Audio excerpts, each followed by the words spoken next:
لا حول ولا قوة إلا بالله العلي العظيم.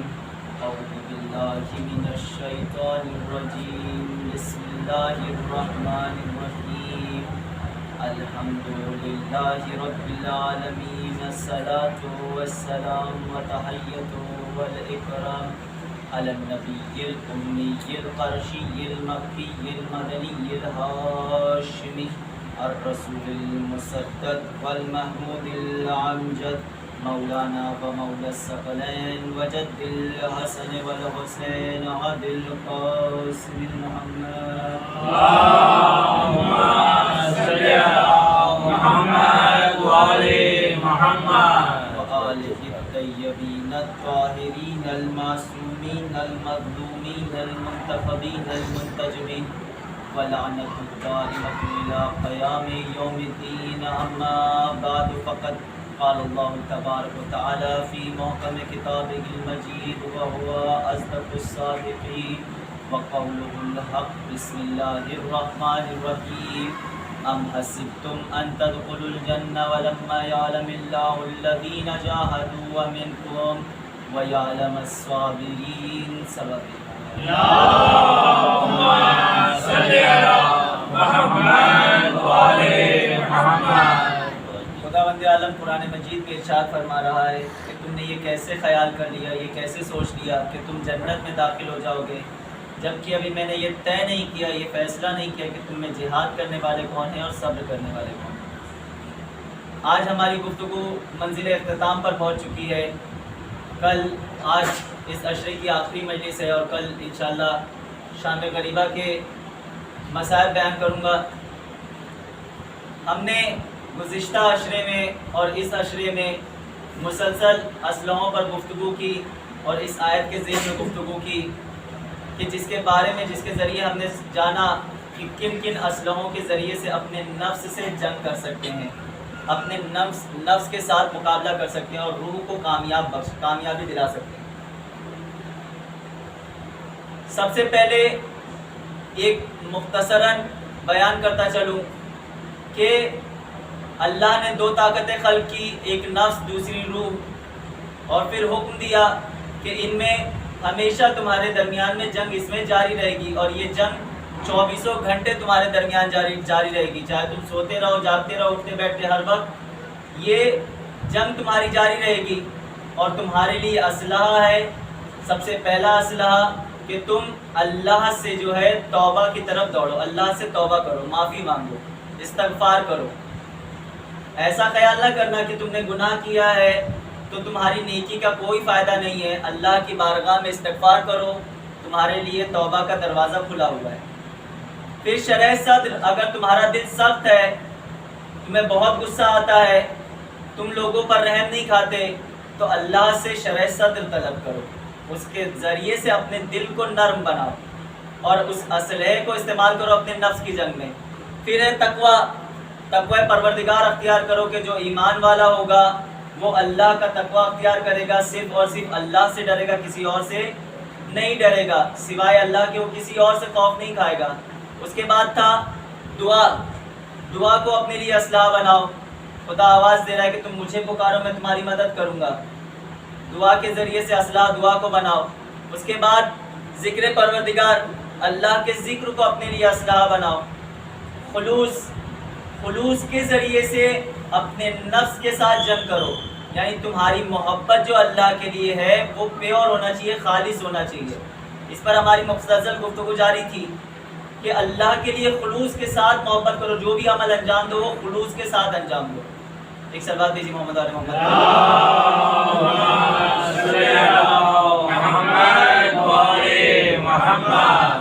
اطاعت والدین کو اپنے لیے اسلحہ بناؤ، والدین کی اطاعت کرو اور اس اسلحے کو استعمال کرو اپنے نفس کی جنگ میں، کیونکہ قرآن آواز دے رہا ہے کہ خبردار اپنے والدین کو اف نہ کرنا، کہ جنہوں نے تمہیں بچپن میں پالا اور تم جب بڑے ہو گئے، اس لائق ہو گئے کہ اب ان کی خدمت انجام دے سکو، ان کا ساتھ دے سکو، تو تم ان کے سامنے اونچی آواز میں بات نہ کرنا. اگر تم ان کے سامنے اونچی آواز میں بات کرو گے تو، اور اگر انہوں نے تمہیں آگ کر دیا تو تم نہ دنیا کے رہو گے نہ آخرت کے رہو گے. اس کے بعد اسلحہ تھا ہمارا نماز کے ذریعے سے اپنے نفس کے ساتھ جنگ کرو اور ایسی نماز قائم کرو کہ جیسے تمہارے اہل بیت چاہتے ہیں۔ محبت اہل بیت کو اپنے لیے اسلحہ بناؤ اور ان اسلحوں سے استعمال کرو، ان جنگوں کا مقابلہ کرو اپنے نفس کے ساتھ اور روح کو کامیاب بناؤ۔ پھر عدل و انصاف کو اپنے لیے اسلحہ بناؤ اور اس کے ذریعے سے جنگ کرو، اپنے درمیان میں عدل کو قائم رکھو، ظلم کو بڑھنے نہ دینا۔ ایک سلوات دیجیے محمد علی محمد پر۔ اللہم صلی علی محمد وعلی محمد۔ اور کلمہ لا الہ الا اللہ کو اپنے لیے ہتھیار بناؤ، اسلحہ بناؤ، اور ایک محبت قلبی کو اپنے لیے اسلحہ بناؤ۔ سب سے تمہارا خطرناک اور سب سے طاقتور اسلحہ ہے تمہاری قلبی محبت، اس کے ذریعے سے تم اپنے نفس کے ساتھ جنگ کرو۔ زیادہ وقت نہیں لوں گا کیونکہ آج شب عاشور ہے، 9 محرم کی رات گزر گئی ہے۔ بس کچھ خلاصتاً اپنی گفتگو کو تمام کرنے کے لیے بیان کروں گا کہ پورے عشرے کے نچوڑ کی صورت میں انشاءاللہ خداوند عالم قرآن میں ارشاد فرما رہا ہے کہ ہم نے تمہیں دونوں راستے عطا کر دیے ہیں، ایک راستہ ہے بلندی کا راستہ، ایک راستہ ہے پستی کا راستہ۔ ایک راستہ وہ ہے جو تمہیں بلندی کی طرف لے جائے گا اور ایک راستہ وہ ہے کہ جو تمہیں پستی کی طرف لے جائے گا، اور تمہیں اختیار بھی دے دیا کہ تم ان دونوں میں سے کس راستے کو چننا چاہتے ہو، کس راستے کو سلیکٹ کرنا چاہتے ہو، تمہارے ہاتھ میں ہے، تمہارے اختیار میں ہے۔ اگر تم بلندی والے راستے کو اختیار کرنا چاہتے ہو اور تم بلندی کے راستے کو اختیار کرو گے تو تم فرشتوں سے بھی افضل ہو جاؤ گے، فرشتوں سے بھی بلندتر ہو جاؤ گے، اور اگر تم پستی کے راستے کو اختیار کرو گے تو تم جانور سے بھی بدتر ہو جاؤ گے۔ ہم نے کربلا میں 2 طرح کے لوگوں کو دیکھا، ایک وہ تھے کہ جو نفس کے غلام تھے، جن کے سامنے حق تو موجود تھا مگر وہ حق کو پہچاننے سے قاصر تھے، وہ حق کو نہیں پہچان پا رہے تھے۔ ان کے سامنے نیکی موجود تھی مگر وہ نیکی کو نہیں سمجھ پا رہے تھے اور سیدھے راستے کو نہیں دیکھ پا رہے تھے۔ کیوں؟ کیونکہ وہ نفس کے غلام تھے۔ اور ہم نے انہی میں دیکھا کہ ایک شخص تھا کہ جس کی ضمیر، جس کی روح زندہ تھی، اس کا نفس اسے آواز دے رہا تھا کہ اگر تم یہاں رہو گے، یزید کے لشکر میں رہو گے تو تمہیں بہت دولت ملے گی، بہت شہرت ملے گی، بہت نام ہوگا تمہارا۔ لیکن وہی اس پہ روح زندہ تھی، اسے آواز دے رہی تھی کہ اگر تم یہاں رہو گے تو تمہیں دولت ملے گی، شہرت ملے گی، نام ملے گا، لیکن جب تم مر کر آخرت میں جاؤ گے تو تمہیں وہاں پہ جہنم کے سوا کچھ نہیں ملے گا۔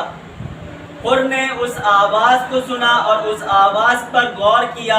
اب جب حر نے غور کیا اور جب حر کی روح نے آواز دیا کہ تم یہاں رہو گے تو تمہیں عیش و آرام ملے گا، دولت ملے گی، لیکن جب جہنم میں تمہیں عذاب کے سوا اور کچھ نہیں ملے گا، لیکن اگر تم وہاں جاؤ گے تو تمہیں حسین کا سایہ ملے گا، خدا کی رحمت ملے گی، جنت میں اعلیٰ مقام ملے گا۔ حر نے اس آواز کو سنا، محمد و آل محمد، آواز بلند صلوات۔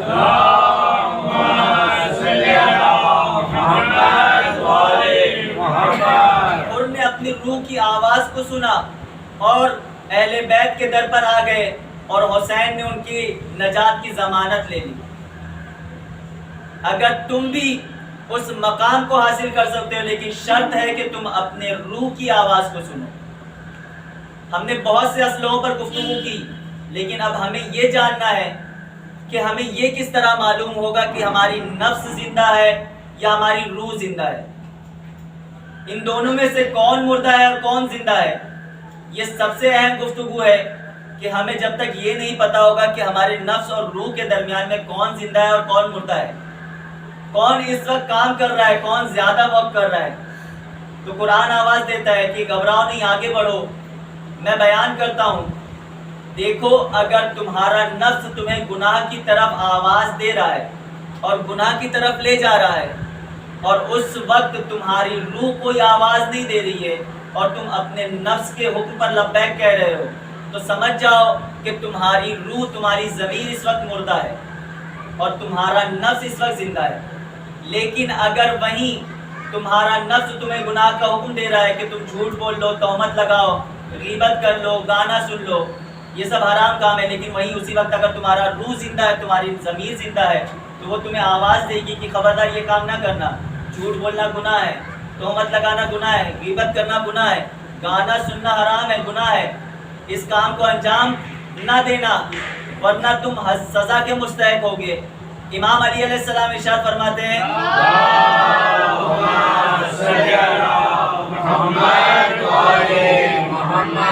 کہ ایمان کم سے کم یہ ہے، ایمان کیا ہے اس کے سلسلے میں، کہ ایمان کم سے کم یہ ہے کہ اگر تم گناہ انجام دو تو گناہ انجام دینے کے بعد تمہارا روح تمہیں ملامت کرے، تمہیں افسوس ہو کہ تم نے یہ جو کام کیا یہ غلط ہے۔ امام فرماتے کہ اگر تمہاری روح تمہیں آواز دے رہی ہے اور یہ تمہیں حکم دے رہی ہے کہ تم نے یہ جو کام گناہ انجام دیا ہے یہ غلط ہے، تو سمجھ جاؤ کہ تمہارا ایمان ابھی سلامت ہے، ابھی باقی ہے اس میں کچھ جان، ابھی بھی تمہارے پاس وقت ہے کہ اس کو بچا لو اور محفوظ کر لو۔ لیکن اگر گناہ کرنے کے بعد تمہیں اس گناہ سے لذت محسوس ہو رہی ہے، خوشی محسوس ہو رہی ہے، تو سمجھ جاؤ کہ تمہارا ایمان سالم نہیں ہے، تمہارا ایمان محفوظ نہیں ہے۔ امام فرما رہے کہ ایمان کم سے کم اتنا ہونا چاہیے کہ جب تم گناہ انجام دو تو تمہاری روح تمہیں آواز دے، تو سمجھ جاؤ کہ تمہارا ایمان سالم ہے۔ سبا دیجیے محمد علیہ محمد۔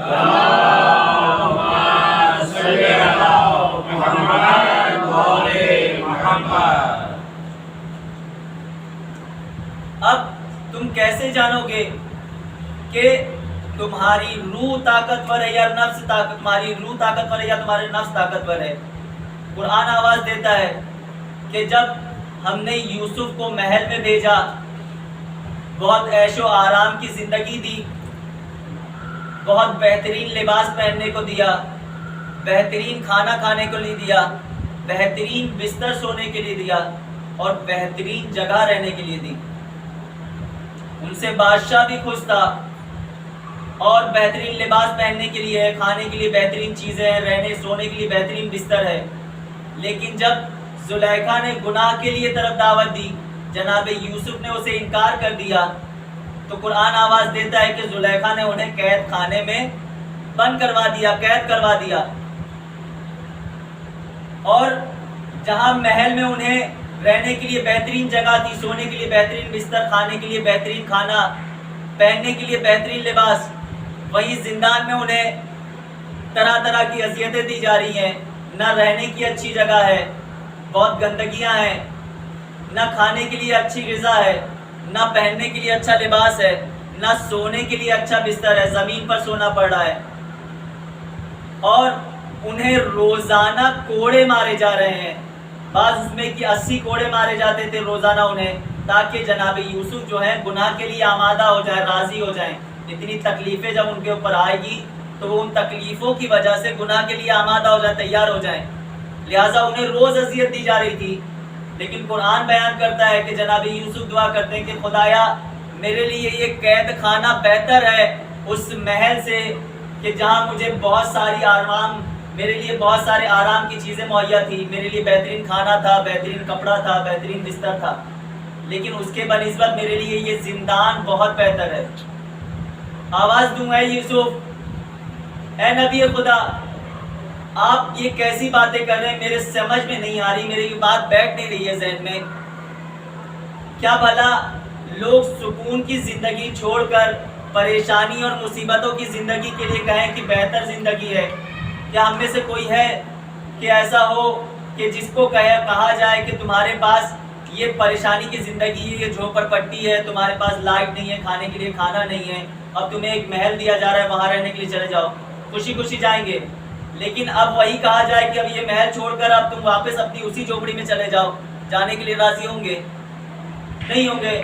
اے نبی خدا، آپ اتنی اچھی زندگی گزار رہے تھے، سب کچھ تھا آپ کے پاس، اور آپ کہہ رہے ہیں کہ پروردگار میرے لیے یہ زندان کی زندگی بہتر ہے۔ عجب نہیں، قرآن آگے بڑھ کے آواز دے رہا ہے کہ یوسف فرما رہے ہیں کہ وہ محل کی زندگی میں میرے نفس کو بہت آرام مل رہا تھا، وہاں میرے لیے بہترین کھانا تھا، بہترین لباس تھا، بہترین بستر تھا، لیکن یہ میرے نفس کے لیے بہت بہتر تھا، وہاں میرے نفس کو بہت طاقت مل رہی تھی، اور یہاں میرے نفس کو اذیت مل رہی ہے، میری روح کو طاقت مل رہی ہے۔ یہاں مجھے جتنی اذیت دی جا رہی ہے یہ اتنی اذیت جو اذیت مجھے مل رہی ہے وہ مجھے میرے خدا سے اتنا زیادہ قریب کر رہی ہے۔ اگر تمہارا نفس کمزور ہوگا اور تمہاری روح طاقتور ہوگی تو جب تم گناہ انجام دو گے تو تمہارا نفس تمہیں ملامت کرے گا، تمہاری روح تمہیں ملامت کرے گی اور تمہارا نفس تمہارے لیے بد دعا کرے گا، کیونکہ اسے اذیت محسوس ہوگی، اسے تکلیف محسوس ہوگی۔ ایک سلوات دیجیے محمد آل محمد۔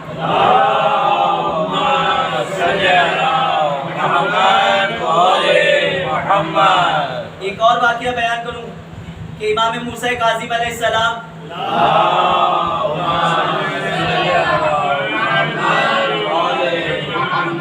کہ جن کو حق بات کہنے کی وجہ سے زندان میں 14 سال کے لیے قید کر دیا گیا تھا، ڈالا گیا تھا، اور وہ بھی زندان ایسا زندان کہ جہاں نہ صحیح سے کھڑے ہو سکے انسان، نہ صحیح سے بیٹھ سکے، نہ صحیح سے لیٹ سکے، نہ سو سکے، نہ کھڑے ہو سکے، نہ بیٹھ سکے، ایسا زندان، اتنا تکلیف دے والا زندان، اہل بیت کے دشمنوں پر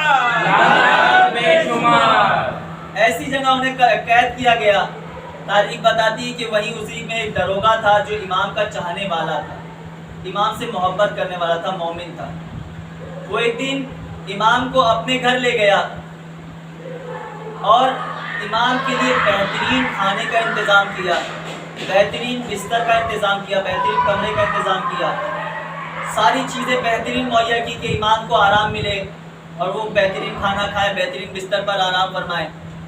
جب دوسرے دن وہ شخص امام کی خدمت میں آیا، امام نے اس کو امام سے سلام کیا، امام نے کہا بھائی تیرا بہت شکریہ، تیری بہت مہربانی کہ تو نے میرے لیے بہترین کھانے کا انتظام کیا، بہترین بستر کا انتظام کیا، بہترین کمرے کا انتظام کیا، مگر تیرے اس گھر سے زیادہ مجھے وہ زندان بہتر لگا، تیرے اس گھر میں مجھے تکلیف ہو رہی ہے، اس زندان میں مجھے بہت آرام ملتا تھا۔ وہ شخص پریشان ہو گیا، ہاتھوں کو جوڑنے لگا، کہا مولا کیا میرے نوکروں سے کوئی غلطی ہو گئی یا میری اولاد سے کوئی گستاخی ہو گئی کہ آپ کہہ رہے ہیں کہ وہ زندان کے جہاں نہ صحیح سے کھڑے ہو سکتے تھے، نہ صحیح سے بیٹھ سکتے تھے، نہ صحیح سے لیٹ سکتے تھے، وہ زیادہ بہتر ہے میرے گھر سے، یہاں پہ آپ کے لیے بہترین غذائیں ہیں، بہترین کمرہ ہے، بہترین بستر ہے، آخر آپ کو کس بات سے تکلیف ہو رہی ہے؟ امام نے کہا کہ تیرے گھر کے جو پڑوسی، تیرا جو پڑوسی ہے وہ گانا سننے والا ہے، گانا گانے والا ہے، وہ روز رات کو گانا سنتا ہے اور گانے کا سننا حرام ہے۔ اے شخص جب میں زندان میں ہوتا تھا، زندان میں تھا تو میرے نفس کو تکلیف ہوتی تھی، میرے نفس کو بہت اذیت ہوتی تھی، یہاں پہ میرا نفس بہت آرام سے ہے۔ اگر نفس تمہارا آرام سے ہوگا تو تمہاری روح مردہ ہو جائے گی، تمہاری ضمیر مردہ ہو جائے گی۔ امام نے کہا کہ میرے جسم کے زخم مجھے برداشت ہے مگر میرے روح کے زخم مجھے برداشت نہیں ہے۔ اے شخص اس لیے مجھے تیرے گھر میں تکلیف ہو رہی ہے۔ یہ جنگ تمہاری کوئی معمولی جنگ نہیں ہے، کہ امام خود فرما رہے ہیں کہ نفس اگر تمہارا طاقتور ہوگا تو تمہاری روح کو تکلیف پہنچے گی۔ امام کی نظر میں تمہارے امام کے جسم کے درد اور زخم جو ہے بہت چھوٹے ہیں بنسبت اس کے کہ ان کی روح زخمی ہو۔ امام نے کہا کہ اس لیے مجھے وہ زندان زیادہ بہتر ہے تیرے اس گھر سے۔ ایک صلوات دیجیے محمد علیہ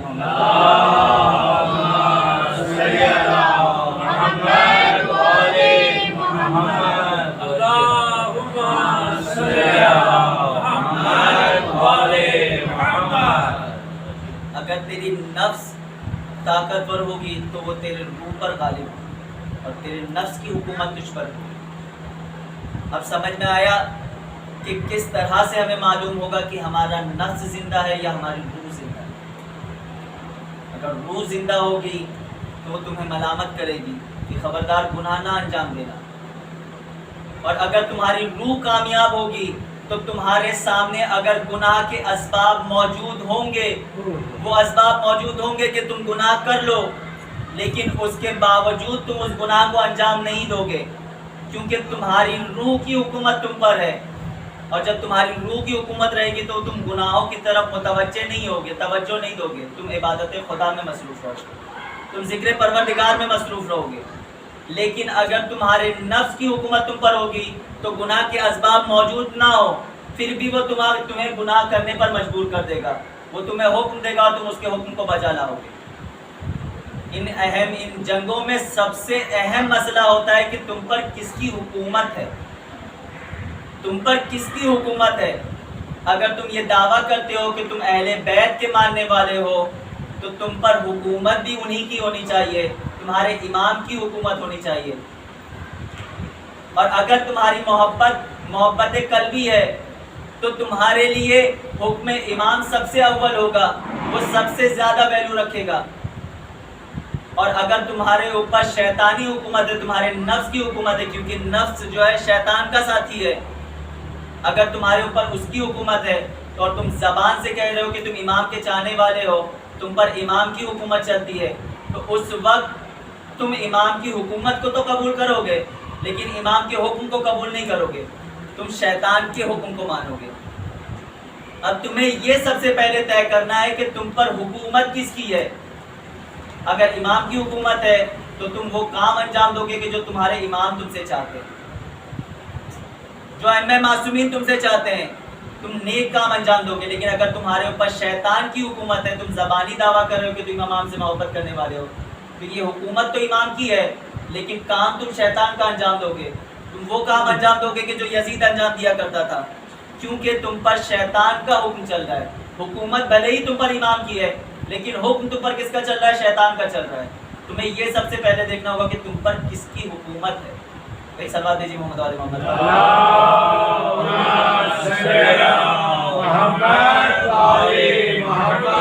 اسی طرح سے ہمارے وقت کے امام اگر ہم پر حاکم ہیں تو ہمیں وہ کام انجام دینا ہے کہ جو ہمارے وقت کا امام ہم سے چاہتا ہے، کیونکہ ہر شب جمعہ جب امام کی خدمت میں ہمارے نامہ اعمال جاتے ہیں اور اس اعمال میں نیکی ہوتی ہے تو امام اس اعمال کو دیکھ کر مسکراتے ہیں، خوش ہوتے ہیں۔ لیکن وہیں اگر اس نامہ اعمال میں جب امام کے پاس وہ نامہ اعمال ہمارے جاتے ہیں اور اس نامہ اعمال میں ہمارے جو ہے گناہ ہوتے ہیں تو امام اس نامہ اعمال کو دیکھ کر آنسو بہاتے ہیں، گریہ کرتے ہیں۔ اور وقت کا امام فرماتا ہے کہ لوگ دوسروں نے تو ہمیں رلایا ہے، ہمیں اذیت پہنچائی ہے، تکلیف پہنچائی ہے، تم تو ہمارے ہو، تو آخر تمہاری اعمال ایسے کیوں ہیں کہ جس کی وجہ سے ہماری آنکھوں میں آنسو آ رہے ہیں؟ اگر تم پر تمہارے وقت کے امام کی حاکمیت ہے، حکومت ہے اور ان کا حکم تم پر چل رہا ہے تو تمہارے نامہ اعمال کو دیکھ کر امام کو آنسو نہیں بہانا چاہیے، بلکہ تمہارے نامہ اعمال ایسے ہونے چاہیے کہ تمہارا وقت کا امام جب تمہارے نامہ اعمال کو دیکھے تو وہ مسکرائے، خوش ہو کہ یہ میرا چاہنے والا ہے۔ جب امام اپنے چاہنے والوں کے اعمال کو برا دیکھتے ہیں کہ اس میں نیکی سے زیادہ گناہ ہے تو وہ ارشاد فرماتے ہیں کہ پالنے والے یہ ہم میں سے نہیں ہیں، ان پر ہمارا حکم نہیں چلتا، ان پر شیطان کا حکم چلتا ہے، یہ ہم میں سے نہیں ہے۔ اور امام آنسو بہاتے اور فرماتے ہیں کہ جب تم ہمارے ہو، تم ہمارے حکم کی پابندی کرنے والے ہو تو تمہارے نامہ اعمال ایسے کیسے ہیں؟ تمہارے نامہ اعمال کی نیکیاں کہاں ہیں؟ تم ان کاموں کو کیوں نہیں انجام دیتے؟ کیونکہ ہم پر حکومت امام کی ہے لیکن حکم امام کا نہیں چل رہا ہے۔ امام حکم دیتے ہیں کہ داڑھی رکھو، داڑھی رکھنا واجب ہے، منڈانا حرام ہے، لیکن گھر میں بیوی نے کہا، آفس میں باس نے کہا کہ داڑھی نہ رکھو، ہم نے داڑھی صاف کر دی، ہم نے دوسرے کے حکم کو زیادہ توجہ دی، امام کے حکم کا توجہ نہیں دی۔ امام کہہ رہے داڑھی رکھو اور ہم جانتے ہیں کہ جو شخص داڑھی نہیں رکھتا امام کو کتنی اذیت محسوس ہوتی ہے۔ چوتھے امام جب کسی کو دیکھتے ہیں کہ اس کی داڑھی نہیں ہے تو انہیں کربلا یاد آ جاتی ہے، وہ لوگ یاد آ جاتے ہیں کہ جو امام کے قتل میں شامل تھے۔ ہم پر امام کا حکم ہے، امام کی حاکمیت ہے تو ہم پر حکم بھی انہی کا چلنا چاہیے، حکم شیطان کا نہیں چلنا چاہیے۔ صلوات دیجیے محمد علی محمد۔ اللہم صلی علی محمد و آل محمد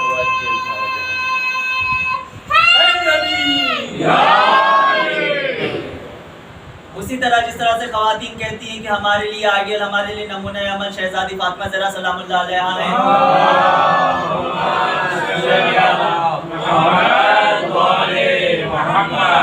جناب زینب سلام اللہ علیہا ہیں، وہ ہمارے لیے آئیڈیل، ہمارے لیے نمونہ عمل ہے۔ اور یہ کہنے کے باوجود اگر وہ مجلسوں میں جلوسوں میں بے پردہ جائیں اور نظر آئیں تو یہ تو ہے کہ ان کے اوپر حکومت اہل بیت کی ہے، ائمہ معصومین کی ہے، مگر حکم کسی اور کا چل رہا ہے۔ اگر ہماری خواتین بے پردہ جلوسوں میں مجلسوں میں جائیں گی تو یقین سے دل سے بتائیں کیا شہزادی اس عمل کو دیکھ کر خوش ہوں گی یا آنسو بہائیں گی یا گریہ کریں گی؟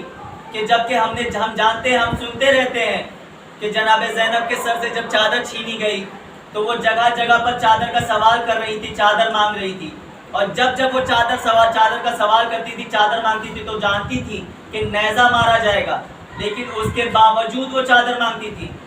جب چادر مانگتی تھی انہیں نیزہ مارا جاتا تھا۔ اور وہ خواتین کی جو یہ کہتی ہے کہ ہمارے لیے نمونہ عمل ہے بی بی، اور وہ بے پردہ نظر آئے، تو یہ یقین جانیے کہ حکومت ہونے سے نہیں کافی ہوتا ہے، حکم کی بھی پابندی ضروری ہے۔ اور جب تک حکم کی پابندی نہیں ہوگی، ہم زبان سے کتنا ہی کہتے رہ جائیں کہ ہم آپ کے چاہنے والے ہیں، ماننے والے، کوئی اثر نہیں ہوگا، کوئی فائدہ نہیں ہوگا۔ ایک صلوات بھیجی محمد علی محمد۔ اللہم صلی علی محمد وعلی محمد۔ کہ حکم کی پابندی ضروری ہے۔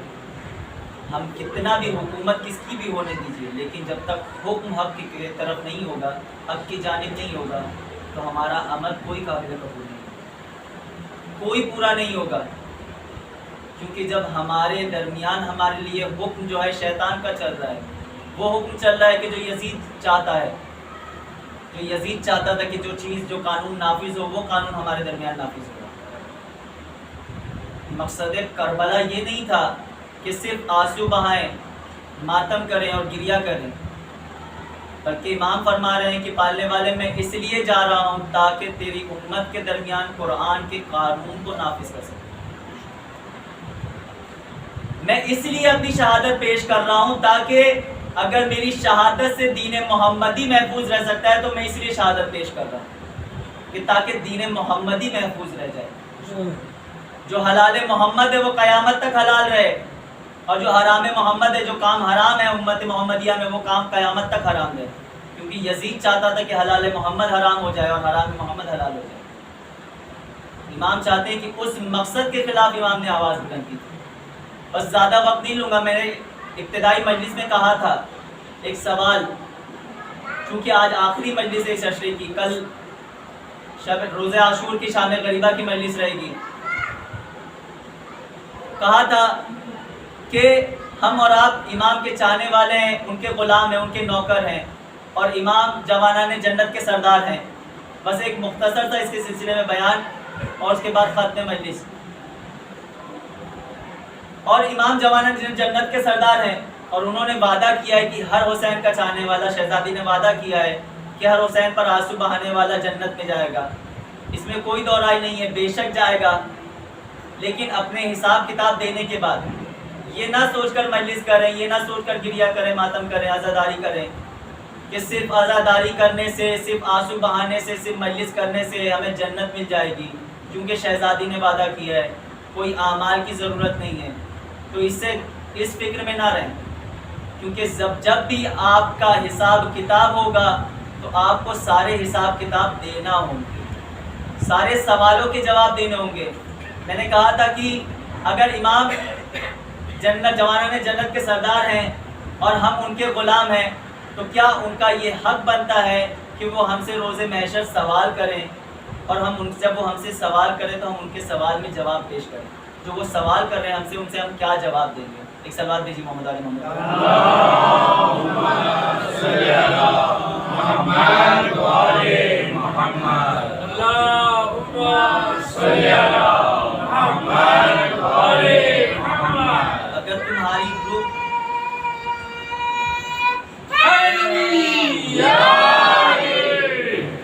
تمہاری روح کامیاب ہوگی تو تم جب امام سوال کریں گے تم سے تو تم ان کے جوابات کو خوشی خوشی امام کی خدمت میں پیش کرو گے، لیکن اگر تمہاری نفس تم پر کامیابی ہوگی، تمہارے نفس کی حکمرانی ہوگی، تو تم جواب دینے سے پہلے لڑکھاؤ گے اور خوف کھاؤ گے کہ میدان محشر میں امام نے وعدہ کیا ہے کہ تم آؤ میزان پر تم مجھے پاؤ گے۔ اگر تمہاری نیکیاں کم ہوگی تو ہم ہماری نیکیاں ڈال دیں گے، اگر تمہاری نیکیاں کچھ کم ہوئی حساب کے درمیان، میزان کے درمیان، تو ہم ہماری نیکیاں ڈال دیں گے کہ کچھ نیکیاں میری بھی رکھ لو، کہ تاکہ تمہارا میزان جو ہے برابر ہو جائے اور تم جنت میں چلے جاؤ۔ سمجھے کہ میدان محشر ہے، امام موجود ہے، ہم گئے، سلام کیا امام کو، امام نے جواب دیا۔ امام سب کے جاننے والے ہیں، سب کو جانتے ہیں کہ کون حقیقی چاہنے والا ہے، کون زبانی چاہنے والا ہے۔ آئے، سوال کیا، مثلا میں گیا، سلام کیا، مولا نے جواب دیا، کہا آؤ، تم تو میری مجلس بیان کیا کرتے تھے، تم اپنے گھر میں بھی فرش بچھایا کرتے تھے۔ کہا ہاں مولا، ہم آپ کے چاہنے والے ہیں، میں آپ کی مجلس پڑھتا تھا، آپ کے مصائب بیان کرتا تھا، آپ کے ذکر کو بیان کرتا تھا، اپنے گھر میں بھی فرش ازا بچھاتا تھا، میں آپ کی مجلسیں کرتا تھا اور تبرکات بانٹتا تھا، میں ہمیشہ اس میں مصروف رہتا تھا۔ امام آئے میزان کے قریب، میری نظر جنت پہ پڑ گئی، ہم نے دیکھا کہ جنت سامنے موجود ہے۔ امام نے کہا وہاں کیا دیکھ رہے ہو، جانا ہے تمہیں وہیں پہ، لیکن تھوڑا حساب کر لیں، کیونکہ جب کوئی پروگرام ہوتا ہے بڑے درجے پر تو وہاں سیکیورٹی چیک ہوتی ہے، تھوڑا سا چیک کیا جائے کہ کوئی خطرہ تو لاحق نہیں ہے، تھوڑا چیک کر لیا جائے۔ بڑے سے بڑا منسٹر بھی ہوتا ہے تو اسے بھی چیک کر لیا جاتا ہے کہ کہیں کوئی خطرہ نہ ہو، کسی کی جان کا کوئی خطرہ نہ ہو۔ یہاں جنت کی بات ہے، تھوڑا سا چیک تو کر لیں، معلوم ہے کہ تم میرے چاہنے والے ہو، میرے ماننے والے ہو۔ آئے، کہا میزان رکھا ہے سامنے، اپنی عبادت کو رکھو، کہیں گے کہ نماز رکھو۔ اب جب امام نے سوال کیا کہ نماز رکھو اپنی، مولا وہ مجلسوں میں بہت زیادہ مصروف تھے، جلوسے میں بہت زیادہ مصروف تھے، نماز اتنی نہیں پڑھ پائے۔ ارے جتنا پڑھا ہے آپ نے اتنی رکھ لو، کم سے کم ہوگی تو ہم اپنی عبادت رکھ دیں گے، اپنی نیکیاں رکھ دیں گے اس میں، تاکہ تمہارے اس نامہ میزان میں جو ہے برابری ہو۔ نماز رکھ دو۔ مولا زیادہ تو نہیں پڑھی ہے، ہاں عید کی اور بقرہ عید کی میں نے نماز پڑھی ہے۔ امام کہیں گے کہ میں نے مستحبات کے لیے نہیں کہا، واجبات کا سوال کیا ہے، تم یہ نہیں بھی پڑھتے تو کوئی فرق نہیں پڑتا، میں نے واجبات کا سوال کر رہا ہوں۔ مولا نماز تو زیادہ نہیں ہے، چلو ٹھیک ہے کوئی بات نہیں، روزہ رکھ دو۔ مولا مریض تھے، شوگر کے مریض تھے، فلاں کے مریض تھے، ڈاکٹر نے کہا تھا کہ اگر کھاؤ گے پیو گے نہیں ہر 2 گھنٹے میں تو جو ہے طبیعت زیادہ خراب ہو جائے گی۔ ٹھیک ہے روزہ بھی نہیں، اچھا حج کی ہوگے، مولا اتنا حج مہنگا ہو گیا تھا ہم نہیں جا سکے۔ کوئی بات نہیں، زکوٰۃ ادا کیا ہوگا، خمس ادا کیا کہ ہوگا، وہی رکھ دو۔ کہا مولا خمس تو ادا نہیں کیا، ہم بینک میں سیونگ کرتے چلے گئے، ایف ڈی بڑھاتے چلے گئے، خمس نہیں نکالا۔ کہا آخر تم اتنے دن دنیا میں تھے، تم نے کیا کیا؟ اگر سوال کر لیں کہ تم اتنے دن دنیا میں تھے تم نے کیا کیا؟ مولا ہم نے آپ کی مجلس کی، ہم نے ماتم کیا، جلوس کیا۔ کہا اچھا بس اتنا ہی کیا؟ کہا ہاں مولا ہم اسی میں وہی کر رہے تھے، کیونکہ ہم نے سنا تھا کہ مجلسیں کرنے سے، امام پر آپ پر آنسو بہانے سے جو ہے جنت مل جاتی ہے، جنت واجب ہو جاتی ہے، لہٰذا ہم وہ زیادہ کرتے تھے، اس پہ زیادہ توجہ تھی۔ ہم نے ذاکر سے بھی سنا تھا کہ نماز کی تو قضا ہے لیکن مجلس کی قضا نہیں ہے، نماز کی قضا ہے مجلس کی قضا نہیں۔ ہم نے سوچا تھا کہ جب وقت ملے گا تو قضا ادا کر لیں گے نماز کی، لہٰذا ہم بھول گئے، نہیں کر پائے۔ امام نے کہا ایک بات بتاؤ، سوال کریں کہ اچھا یہ بتاؤ تم مجھ پر آنسو کیوں بہاتے تھے، تم مجھ پر آنسو کیوں بہاتے تھے، کیوں گریا کرتے تھے مجھ پر؟ مولا آپ نے اتنی بڑی قربانی دی دین کے لیے، آپ نے نماز کو بچایا، دین کو بچایا، روزے کو بچایا، قرآن کو بچایا، دین محمدی کو بچایا، اس لیے ہم آنسو بہاتے ہیں۔ تمہارے پاس وہ دین موجود ہے؟ اگر امام سوال کرے تمہارے پاس وہ دین موجود ہے، تمہاری نماز کہاں ہے؟ تم نے تو نماز رکھی نہیں، تم نے تو دین رکھا نہیں، تم نے تو عبادت رکھی نہیں۔ کربلا کے بعد تو ایک دشمن یہ بھی تھا کہ جو وہ بھی قتل ہوا تھا، تم اس پر کیوں نہیں آنسو بہاتے؟ یزید پر کیوں نہیں روتے ہو؟ وہ بھی تو تھا، بعد میں وہ بھی مر گیا، اس پر کیوں نہیں آنسو بہاتے ہو؟ مولا کہاں وہ کہاں آپ، بھلا آپ کا مقابلہ اس سے ہو سکتا ہے؟ آپ نے دین بچایا، اتنی قربانیاں دی، آپ شہید ہوئے، آپ نے دین کی حفاظت کے لیے اپنی قربانی پیش کی. مولا کہیں گے تمہارے پاس دین تو موجود نہیں ہے. اگر ایک ایگزامپل کے طور پہ، مثال کے طور پہ کہوں کہ کربلا میں 2 فیکٹری تھی. ایک وہ کہ جو دین کی طرف دعوت دے رہی تھی، دین کی طرف بڑھ رہی تھی، اور ایک وہ کہ جو برائی کی طرف دعوت دے رہی تھی. ایک وہ فیکٹری تھی کہ جو دین کی حفاظت کرنا چاہتی تھی، اور ایک وہ تھی کہ جو دین کو ختم کرنا چاہتی تھی، دین کے قانون کو ختم کرنا چاہتی تھی. امام کہیں گے کہ تم عبادتیں تو لائے نہیں، نماز لائے نہیں، دین لائے نہیں، تو تم مجھ پر آنسو بہا رہے تھے یا یزید پر آنسو بہا رہے تھے؟ کیونکہ تم سارے کام تو یزید والے کر رہے تھے، جو یزید چاہتا تھا کربلا میں کہ نماز نہ باقی رہے، روزہ نہ باقی رہے، حج نہ باقی رہے. یزید خانہ کعبہ کو توڑنا چاہتا تھا. امام حسین خانہ کعبہ کے طواف کے لیے لوگوں کو بھیجنا چاہتے تھے کہ خانہ کعبہ خدا کے گھر کا طواف باقی رہے. حسین چاہتے تھے نماز باقی رہے، یزید چاہتا تھا نماز مٹ جائے. تم نماز نہیں پڑھ رہے ہو، تم کس کے کام کو انجام دے رہے ہو؟ تم نے کبھی غور کیا؟ تم عبادت نہیں کر رہے ہو، تم کس کے کام کو انجام دے رہے ہو؟ حسین چاہتے تھے کہ عبادت خدا باقی رہے، یزید چاہتا تھا عبادت خدا ختم ہو جائے. تم عبادتوں کو قائم ہی نہیں کر رہے ہو، تو تم کس طرح سے حسین پر آنسو بہا رہے ہو؟ اس آنسو بہانے کا مقصد کیا ہے؟ فائدہ کیا ہے؟ تم تو سارے کام وہ کر رہے ہو جو یزید انجام دیتا تھا. اب کہیں ایسا نہ ہو جائے کہ آخر سوال میں امام کہہ دیں کہ تم نے پوری زندگی یزید کی نوکری انجام دی اور آج جنت مجھ سے لینے آئے ہو. جاؤ اسی کے پاس چلے جاؤ جس کی زندگی میں تم نے پوری زندگی میں تم نے خدمت کی ہے، جس کی نوکری تم نے انجام دی ہے. صرف مجھ پر آنسو بہایا ہے میرا نام لے کر. تمہارے لیے اس کا کوئی فائدہ نہیں، کوئی اجر نہیں. جب تک تم مقصد حسین کو نہیں سمجھو گے، مقصد حسین کو، مقصد کربلا کو نہیں سمجھو گے، تمہاری زندگی کا کوئی مقصد نہیں، کوئی فائدہ نہیں. ایک صلوات بھیجیے محمد علی محمد.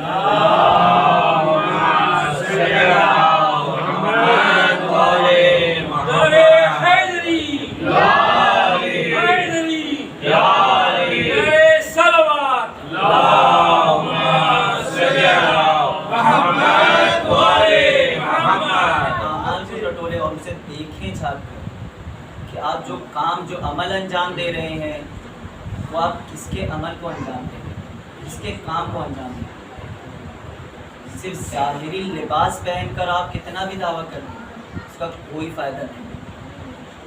یہی ہوگا کہ اگر تمہاری سامنے زبانی دعویٰ ہے کہ تم چاہنے والے، اور جب روز محشر نامہ اعمال آئے گا وہ نیکیوں سے خالی ہوگا، خدا آواز دے گا کہ تم اپنے نفس کی حکومت میں تھے، تم شیطان کی حکومت میں تھے، لہٰذا تمہارے نامہ اعمال میں کوئی نیکی نہیں.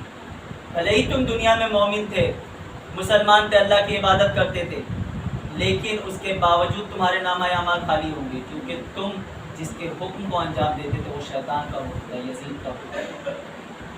بس زیادہ وقت نہیں لوں گا.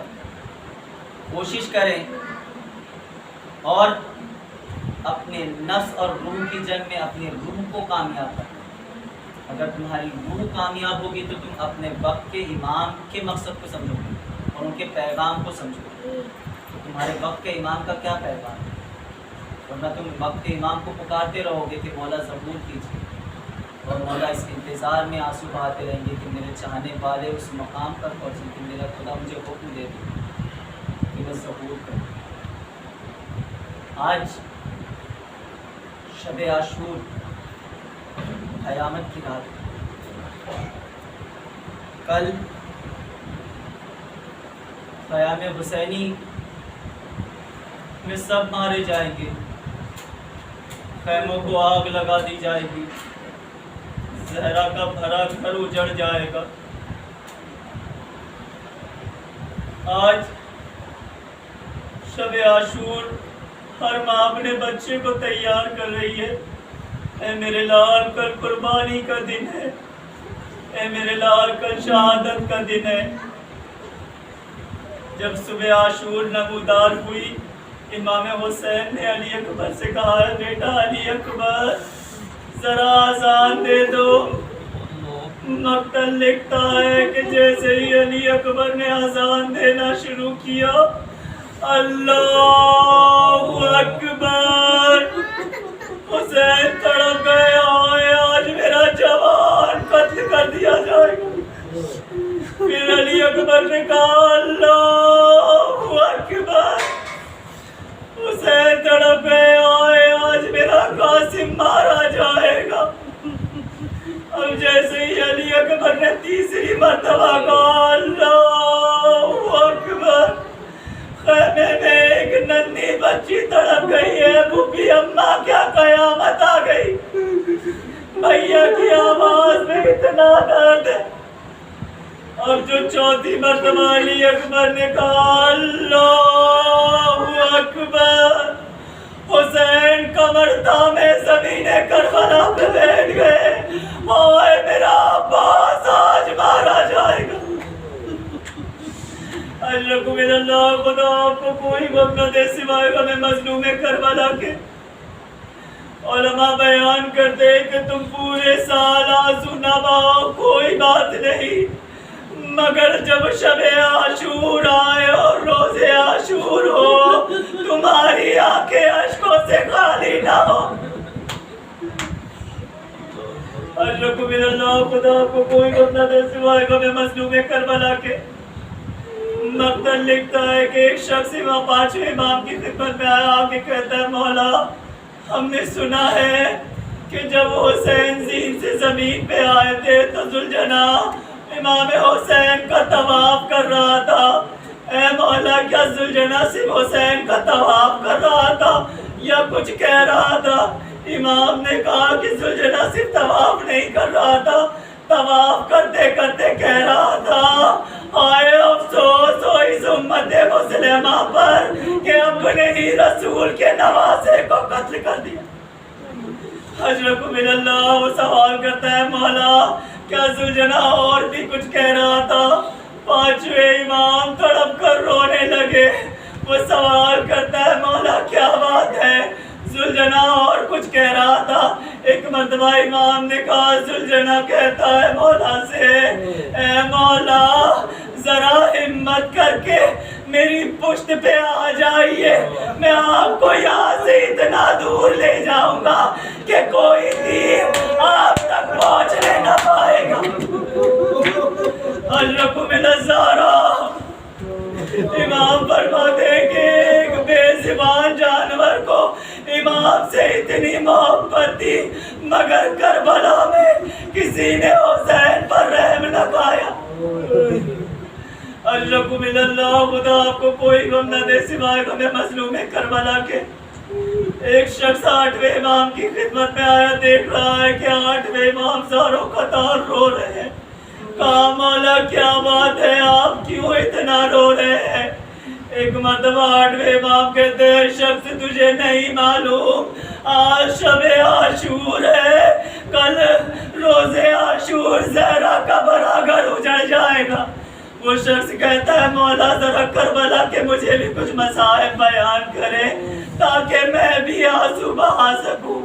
امام فرماتے ہیں کہ سن، میرے جد حسین کو کربلا میں اس طرح سے ذبح کیا گیا جیسے قصاب جانور کو ذبح کرتا ہے۔ وہ شخص تڑپ گیا، اے مولا آپ نے حسین کی قربانی کو جانور کی قربانی سے کیوں تشبیہ دی؟ اے مولا جب قصاب جانور کو ذبح کرتا ہے تو ذبح کرنے سے پہلے جانور کو پانی پلاتا ہے۔ اے مولا کیا حسین کو ذبح کرنے سے پہلے کربلا میں پانی پلایا گیا تھا؟ امام فرماتے ہیں نہیں، اے مولا جب قصاب جانور کو ذبح کرتا ہے تو اس کے ہاتھ پیر کو باندھ دیتا ہے، کیا کربلا میں حسین کے ہاتھوں کو باندھا گیا تھا؟ مولا نے کہا نہیں۔ اب وہ شخص سوال کرتا ہے اے مولا آپ نے پھر یہ کیوں کہا کہ میرے حسین کو کربلا میں ایسے ذبح کیا گیا کہ جیسے جانور کو ذبح کیا جاتا ہے؟ امام فرماتے ہیں سن، جب میرے جد کو ذبح کیا جا رہا تھا نا، سن جب جانور کو کوئی ذبح کرتا ہے تو کوئی اسے روکنے والا نہیں ہوتا کہ اے شخص جانور کو ذبح نہ کر۔ جب میرے جد حسین کو ذبح کیا جا رہا تھا کوئی روکنے والا نہ تھا۔ اے شمر اور جلدی خنجر چلا اور جلدی اشرکو من اللہ، خدا آپ کو کوئی غم نہ دے سوائے خود مظلوم کربلا کے۔ ابھی تابوت برآمد ہوگا نا عزادارو، جب تابوت کو کاندھا دینا اتنا ضرور تصور کر لینا کہ یہ اس کا تابوت ہے کہ جو صبح عاشور سے عصر عاشور تک سب کے جنازوں کو لاتا رہا، مگر اس کا جنازہ اٹھانے والا کوئی نہ تھا۔ اشرکو من اللہ، خدا آپ کو کوئی غم نہ دے سوائے غم مظلوم کربلا کے۔ الغرض حسین رخصتی کے لیے سید سجاد کے خیمے میں آئے، آ کر بیٹے کو بیدار کیا۔ اے بیٹا، میں آج تمہیں محبت کا عہدہ سونپنے آیا ہوں، اور کچھ وصیتیں کی۔ اس کے بعد کہا ہے بیٹا سجاد، جب مدینے واپس جانا میرے شیعوں کو میرا سلام کہہ دینا۔ آئے مولا، عالم غربت نے ہمیں یاد رکھا، اے مولا ہمیں توفیق دے کہ ہم ویسے عزادار بن سکے جیسا آپ چاہتے۔ پھر کہا اے بیٹا سجاد، میرے شیعوں سے کہنا کہ جب ٹھنڈا پانی پیے مجھ حسین کی پیاس کو یاد کر۔ خدا آپ کو کوئی غم نہ دے سوائے غم مظلوم کربلا کے۔ آج میں تفصیل سے مسائل بیان کروں گا۔ الغرض بی بی زینب کے خیمے میں آئے، کہا بہن زینب خدا حافظ۔ اب جیسے جناب زینب کو کہا ہے بہن خدا حافظ، جناب زینب نے کہا ہے بھیا ذرا گریبان کھولیے۔ جیسے امام نے گریبان کھولا، جناب زینب بڑھ کے گردن کا بوسہ لینے لگی۔ حسین نے سوال کیا ہے بہن زینب کیا بات ہے، کیوں گردن کا بوسہ لے رہی ہو؟ جناب زینب کہتی ہیں اے بھیا، اماں نے مجھ سے کہا تھا کہ جب میرا لال آخری رخصت کے لیے آئے تو میری طرف سے اس کے گلے کا بوسہ لے لے۔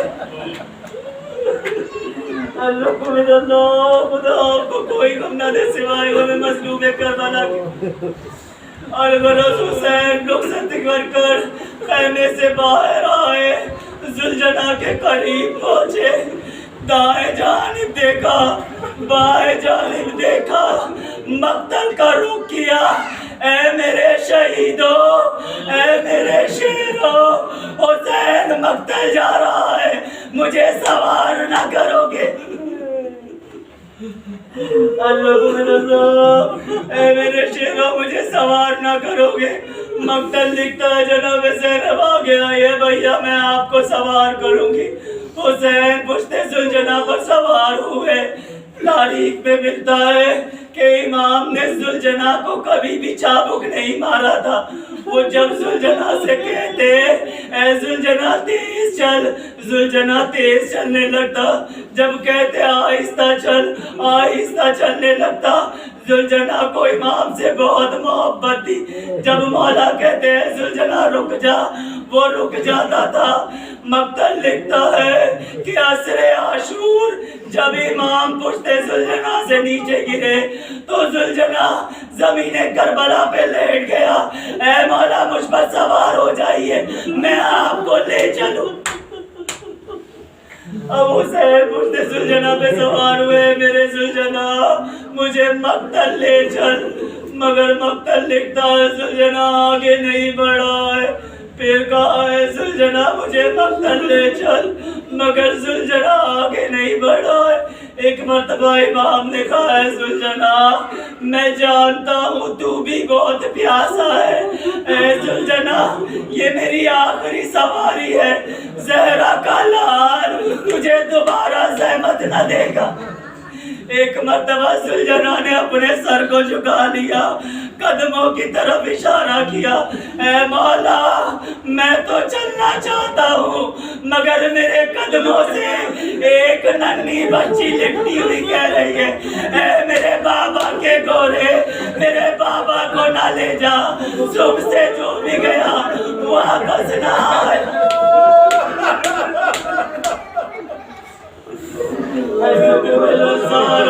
خدا کو کو کوئی غم نہ دے سوائے غم مظلوم کربلا کے۔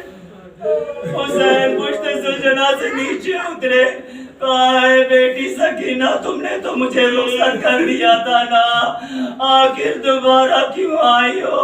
بابا میں آپ کو جانے سے نہیں روکتی، بس اتنا بتا دیجئے کہ اگر آپ کے سینے پہ سونے کی خواہش ہوگی تو سکینہ کہاں جائے گی؟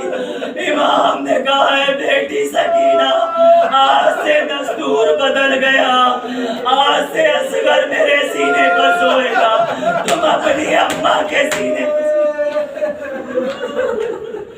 مقتل لکھتا ہے جناب سکینہ کہتی ہے بابا ایک آخری مرتبہ مجھے اپنے سینے پر سلا دیجئے۔ حسین زمین کربلا پر لیٹ گئے، جناب سکینہ نے بابا کے سینے پہ سر رکھا اور آنکھ بند کر لی۔ کچھ ہی لمحے بعد چونک کے اٹھی، اے بابا خدا حافظ۔ امام نے کہا ہے بیٹی سکینہ کیا بات ہے، ابھی تو تم سینے پہ سر رکھ کے سو رہی تھی۔ کہا بابا میں نے جیسے ہی آنکھ بند کی دادی فاطمہ آ گئی، اے سکینہ میرے بچے کو رخصت کر دو، میرا بچہ بہت پیاسا۔ خدا آپ کو کوئی غم نہ دے سوائے غم مظلوم کربلا کے۔ اگر حسین میدان مقتل میں آئے، وہ خمسان کی جنگ کی جس کی نظیر نہیں ملتی، جنگ کرتے جاتے ہیں تم نے میرے علی اکبر کو مار دیا، جنگ کرتے جاتے ہیں تم نے میرے عباس کے بازو قلم کر دیے، تم نے میرے قاسم کے لاشے کو پامال کر دیا، تم نے میرے اصغر کو قتل کر دیا، تم نے میرے دو بچپن کے دوست حبیب کو قتل کر دیا۔ فوجوں سے علامات الویس کی صدائیں بلند ہوتی جا رہی ہیں، حسین حملے پہ حملہ کرتے جا رہے ہیں۔ ایک مرتبہ ندائے غیبی گونجی، اے حسین ہم تم سے راضی ہو گئے، اب اپنی تلوار کو نیام میں رکھ لو۔ مقتل لکھتا ہے تلوار کا نیام میں رکھنا تھا، بھاگی ہوئی فوجیں سمٹی، حسین پر وار ہونے لگا، کوئی حسین پر تیر سے وار کرتا، کوئی تلوار سے وار کرتا۔ اللہ اللہ جس کے پاس کچھ نہ تھا وہ کربلا کی خاک سے حسین پر وار کر رہا تھا۔ اشرف من اللہ خدا آپ کو کوئی غم نہ دے سوائے غم مظلوم کربلا کے۔ علامہ فلسفی بیان کرتے ہیں کہ جب حسین جو حملہ کر رہے تھے عمر سعد نے حرملہ کو بلایا ہے، حرملہ حسین کو پشت زلجنا سے گرا دو، جب تک حسین پشت زلجنا پہ ہوں گے انہیں قابو نہ کیا جائے گا، ان کو قابو نہیں کر سکتے۔ ایک مرتبہ حرملہ نے 3 بار کا تیر لیا، حسین کے سینے پر وار کیا، زہرا کا لال گھوڑے پر ڈگمگانے لگا۔ مقتل میں ملتا ہے، علامہ فلسفی بیان کرتے ہیں کہ حسین جب بائیں جانب گرنے والے تھے تو ایک کئی جگہ سے کہنے لگے لا واللہ، جب بائیں جانب پلٹے تو کہنے لگے لا واللہ۔ علامہ فلسفی بیان کرتے ہیں یہ جملہ لا واللہ اس وقت بولا جاتا ہے کہ جب کوئی کسی کو کچھ دے اور وہ اسے نہیں چاہیے ہوتا ہے، اس وقت کہتے ہیں لا واللہ مجھے نہیں چاہیے۔ آخر کربلا میں حسین کو کون کیا دے رہا تھا؟ ہر کوئی تو یہ چاہتا تھا کہ حسین پشت زلجنا سے گر جائے۔ علامہ فلسفی بیان کرتے ہیں ذرا معرفت کی نگاہ سے دیکھو، جب حسین دائیں جانب گرنے والے تھے رسول خدا بڑی بائیں پھیلائے، اے میرے حسین آ جا۔ حسین کہہ رہے لا واللہ، بائیں جانب گرنے والے ان کی ماں بیان کرے اے میرے حسین آ جا۔ حسین کہہ رہے لا واللہ، اے نانا یہ میرا امتحان ہے، اے اماں یہ میرا امتحان ہے۔ اشرف من اللہ خدا آپ کو کوئی غم نہ دے سوائے غم مظلوم کربلا کے۔ الغرض حسین گھوڑے پر سنبھل نہ سکے، زین سے زمین پر آئے۔ امام زمانہ زیارت نائیہ میں بیان کرتے ہیں میرا سلام ہو اس مظلوم پر کہ جس کا لاشا تیروں پر معلق تھا۔ شمر کند خنجر لیے آگے بڑھا کہ حسین کے سر کو تن سے جدا کر دے۔ مقتل لکھتا ہے جب شمر حسین کے لاشے کے قریب آیا، خنجر چلانا چاہتا ہے مگر چلا نہیں پاتا۔ کسی نے کہا ہے شمر کیا بات ہے، تو خنجر کیوں نہیں چلاتا؟ کہتا ہے جب بھی میں خنجر چلانا چاہتا ہوں کوئی نقاب پوش بی بی اپنے ہاتھوں کو رکھ دیتی ہے۔ اے شمر تو بھی صاحب اولاد ہے، میرے اولاد کو نہ کر۔ اب جو شمر نے خنجر چلایا کربلا میں آواز گونجی، اللہ قد قتل الحسین ود کربلا، زمین کربلا میں زلزلہ آنے لگا۔ جناب زینب بس آخری فکرہ جناب زینب سید سجاد کے خیمے میں آئی، اے بیٹا کیا بات ہے، قیامت آ گئی، آخر کربلا کی زمین میں یہ زلزلہ کیوں آ رہا ہے؟ ایک مرتبہ سید سجاد نے کہا اے پھوپھی اماں ذرا خیمے کا تو پردہ ہٹائیے۔ اب جو خیمے کا پردہ ہٹا، خدا کسی بیٹے کو وہ منظر نہ دکھائے جو سید سجاد نے دیکھا۔